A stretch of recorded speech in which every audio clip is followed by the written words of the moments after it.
सालों पहले जब रोबोट्स को लेकर बातें शुरू होने लग गई थी और फिल्मों और कहानियों के जरिए भी लोगों ने यह जानना शुरू कर दिया था कि रोबोट्स आखिर क्या क्या कर सकता है, तो इस तरह की चर्चाएं शुरू हो गई थी कि एक दिन रोबोट्स वो सारे काम करने लग जाएंगे जो एक इंसान कर सकता है, और एक दिन ऐसा भी आएगा जब रोबोट्स इंसानों के लिए खतरा साबित हो जाएंगे। 1985 में ही अमेरिका में स्मॉल वंडर नाम से एक शो आया था जिसमें रोबोट्स की कहानी दिखाई गई थी, और 2003 में यही कहानी भारत में एक शो आया करता था, करिश्मा का करिश्मा, जिसके जरिए रोबोट्स की कहानी हर एक आम इंसान तक पहुंची। और इसी तरह आज कई सारी ऐसी फिल्में बन चुकी हैं जिनके जरिए हमें रोबोट्स की एबिलिटीज और उनके डर को दिखाया जाता है कि एक दिन ऐसा आएगा कि रोबोट्स हमें ही नुकसान पहुंचाएंगे। लेकिन अगर हम आपको कहें कि रोबोट्स का जो खतरा हमें दिखाया जाता है उससे कई बड़ा खतरा कुछ और ही है जो बहुत सालों पहले शुरू हो चुका है, और इसी खतरे के बारे में आज हम इस वीडियो में बात करने वाले हैं। इसीलिए आप इस वीडियो को एंड तक जरूर देखिएगा।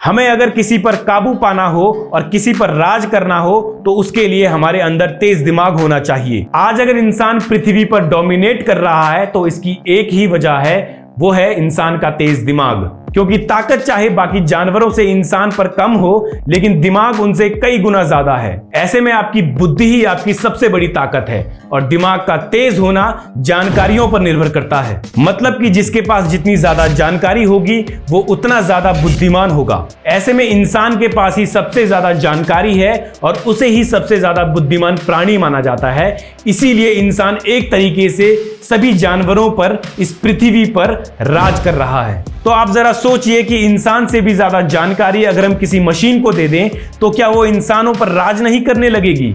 आज की तारीख में एआई यानी कि आर्टिफिशियल इंटेलिजेंस के जरिए मशीनों की खुद से सीखने की क्षमता बढ़ती जा रही है।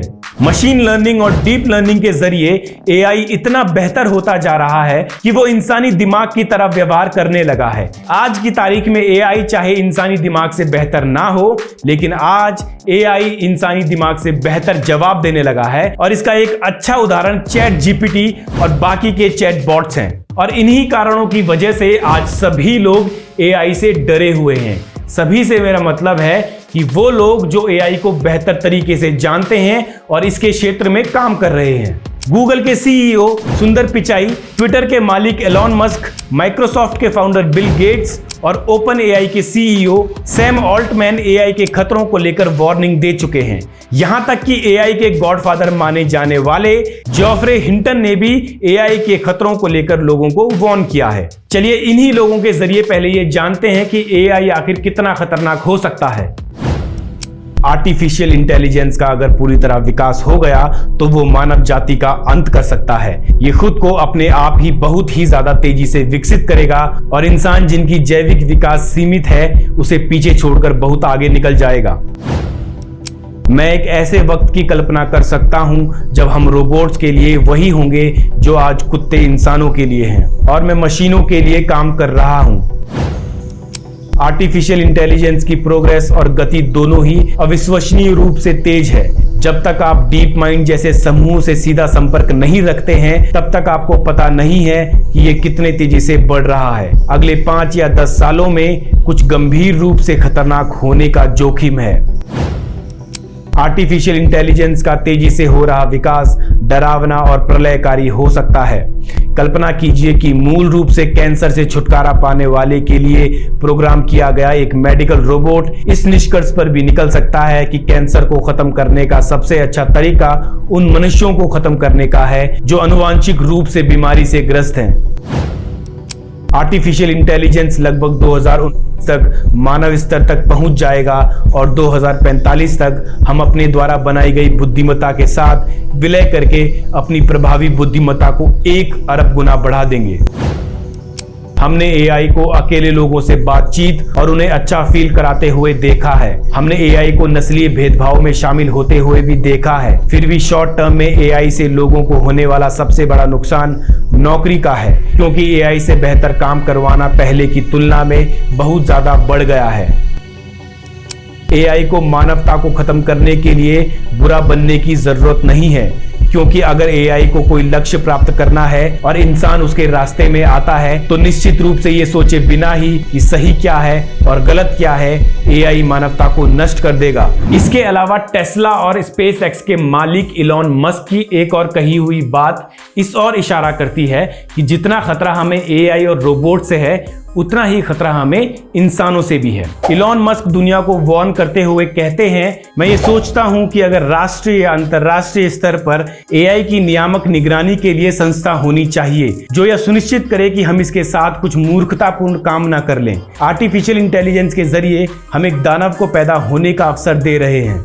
आज एआई बहुत ज्यादा ताकतवर हो चुका है और खुद इस पर काम करने वाले एक्सपर्ट्स को नहीं पता कि ये कितना ज्यादा ताकतवर हो सकता है, इसीलिए इसे रेगुलेट करने जैसी बातों पर चर्चाएं हो रही हैं। ये हैं एआई के गॉडफादर जियोफ्रे हिंटन। इन्होंने गूगल की नौकरी छोड़ दी है और लोगों को एआई की फील्ड में हो रहे डेवलपमेंट को लेकर वार्निंग दी है। उन्होंने एआई चैटबॉट्स को काफी डेंजर और स्कैरी बताया है। उन्होंने कहा है कि अभी तक एआई हमसे ज्यादा बुद्धिमान नहीं है, लेकिन उन्हें लगता है कि एआई जल्द ही इंसानों से बहुत ज्यादा बुद्धिमान हो जाएगा। माना जा रहा है कि एआई 2030 तक 8.5 करोड़ लोगों की नौकरी छीन लेगा और आगे जाकर और कई करोड़ लोगों की जॉब्स एआई छीनने वाला है। ऐसे में मेरा मानना है कि भविष्य में एआई के जरिए जो खतरे पैदा होने वाले हैं उन पर हमें कम चर्चा करनी चाहिए और वर्तमान में जो खतरे एआई के जरिए पैदा हो चुके हैं उन पर ज्यादा चर्चा करनी चाहिए। देखिए, रोबोट्स और एआई हम पर जब राज करेंगे तब करेंगे, वो भविष्य की बात है, लेकिन फिलहाल उसी एआई के जरिए जो लोग इस दुनिया पर राज कर रहे हैं हमें उन लोगों के बारे में भी चर्चा करनी चाहिए, क्योंकि ऐसा ना हो जाए कि मशीनों का डर दिखाकर उन मशीनों को ज्यादा खतरनाक बनाने वाले लोगों पर चर्चा करने से हमारा ध्यान भटक जाए। आप रोबोट छोड़िए, आपके हाथ में जो मोबाइल के रूप में मशीन है फिलहाल वही आप पर राज कर रही है और आपको पता भी नहीं चल रहा है। उल्टा आपको ये लग रहा है कि आप उस मोबाइल फोन पर राज कर रहे हैं। ये कुछ लोग हैं जो दुनिया पर राज कर रहे हैं। ये लोग एआई के जरिए खूब सारा पैसा कमा रहे हैं और इन्हीं में से कुछ लोग हमें एआई को लेकर वार्न भी कर रहे हैं। फेसबुक, इंस्टाग्राम, गूगल, ट्विटर, ये सभी प्लेटफॉर्म्स एआई के जरिए हमें अपना गुलाम बना चुके हैं, क्योंकि हम जो देखते हैं वही बन जाते हैं। वही चीज हमारी आइडियोलॉजी को डिसाइड करती है, वही डिसाइड करती है कि हम किस पॉलिटिकल पार्टी को वोट दें और वही डिसाइड करता है कि हमारे दोस्त किस तरह के हों। Facebook, Instagram, Twitter, YouTube, Google जैसे प्लेटफॉर्म्स जहां लोगों के कम्युनिकेट करने का एक बेहतर जरिया है, वहीं एआई की मदद से लोगों को इन सोशल मीडिया प्लेटफॉर्म्स का आदी बनाया जा रहा है। आज ये हो गया है कि यही सोशल मीडिया लोगों की मेंटल हेल्थ को खराब कर रहा है। आज सोशल मीडिया के जरिए हमें एक ही तरह की चीज दिखाई जाती है। आप जो चीज देख रहे हैं सोशल मीडिया पर वो कितनी सही है और कितनी गलत है ये चीज मायने नहीं रखती है, बल्कि मायने ये रखता है कि आप कितना ज्यादा वक्त सोशल मीडिया पर बिता रहे हैं। और आपका वक्त और आपकी कुंडली निकालने के लिए ये सभी social media companies artificial intelligence का सहारा ले रही हैं। चलिए मान लेते हैं कि आपको नया फोन लेना है, जिसके लिए आपने गूगल पर लेटेस्ट फोन अंडर 15,000 सर्च कर लिया। बस आपने इतना ही करना था कि आपके Facebook, Instagram, YouTube, Amazon, Twitter सब जगह आपको बस फोन के ही विज्ञापन दिखने लग जाएंगे। और इसी तरह आपके हर सर्च को, हर लाइक को ये सोशल मीडिया कंपनीज एआई के जरिए मॉनिटर कर रही हैं और आप पर नजर रखी जा रही है। चलिए मान लिया कि सोशल मीडिया कंपनीज जो आपके साथ कर रही हैं उसका आपको कोई भी फर्क नहीं पड़ता है, लेकिन अगर हम आपसे कहें कि ये सोशल मीडिया कंपनीज पूरे के पूरे एक देश को बर्बाद करने में तुली हुई हैं तो भी क्या आपको फर्क नहीं पड़ेगा? इलॉन मस्क कहते हैं कि न्यूक्लियर वेपन से भी ज्यादा खतरनाक आज आर्टिफिशियल इंटेलिजेंस हो गया है। Mark my words, AI is far more dangerous than nukes. Netflix में सोशल डिलेमा नाम से एक डॉक्यूमेंट्री है जिसमें एआई का इस्तेमाल करने वाली इन कंपनीज के ही अपने एम्प्लॉयज ने कहा है कि जिस तरह लोगों के थॉट्स और माइंड के साथ एआई खेल रहा है उससे किसी भी देश में गृह युद्ध यानी कि सिविल वॉर जैसे हालात हो सकते हैं।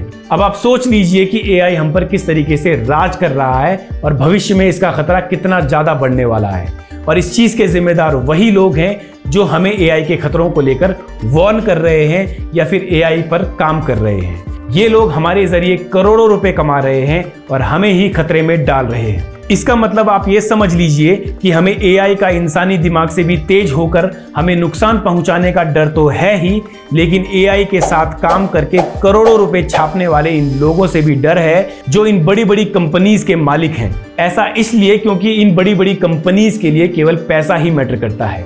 एआई शायद खुद से कभी भी खतरनाक ना बने, लेकिन इसे खतरनाक बनाया जा सकता है और कई सारी कंपनीज इसे खतरनाक तरीके से इस्तेमाल भी कर रही है। नेटफ्लिक्स की डॉक्यूमेंट्री फिल्म सोशल डिलेमा ये प्रूव करता है कि एआई का खतरनाक चीजों के लिए इस्तेमाल किया जा रहा है और हम शायद जॉब जैसी प्रॉब्लम से निपट भी जाएं, लेकिन ध्रुवीकरण और गृह युद्ध जैसे हालात हमें बर्बाद कर देंगे। इसीलिए आप ये सोच के चलिए कि जो डर इतने सारे एक्सपर्ट्स एआई को लेकर हमें दिखा रहे हैं वो उतना बड़ा नहीं है जितना बड़ा खतरा शायद एआई की वजह से पहले ही शुरू हो चुका है, सोशल मीडिया और अन्य एआई ऑपरेटिंग कंपनीज के जरिए। अब अंत में मेरे दिमाग में एक सवाल आ गया है कि एआई के फ्यूचर में होने वाले इन खतरों को लेकर इसीलिए तो ज़्यादा जोर नहीं दिया जा रहा है ताकि हम प्रेजेंट में हो रहे एआई के इन खतरों को लेकर बात ही ना करें, बस फ्यूचर ही करते रहें, क्योंकि वर्तमान समय में भी एआई को लेकर बहुत खतरनाक चीज़ें हो रही हैं। इसके खतरे बहुत बढ़ चुके हैं। आप इस पर अपनी राय ज़रूर रखिएगा। मेरा नाम विकेश है, आप सुनेगा इंडिया देख रहे हैं। ये वीडियो आपको कैसा लगा कमेंट बॉक्स पर ज़रूर बताएं। इस वीडियो को ज़्यादा से ज़्यादा शेयर करें। हमें यूट्यूब पर सब्सक्राइब कर लीजिए, फेसबुक पर फॉलो कर लीजिए।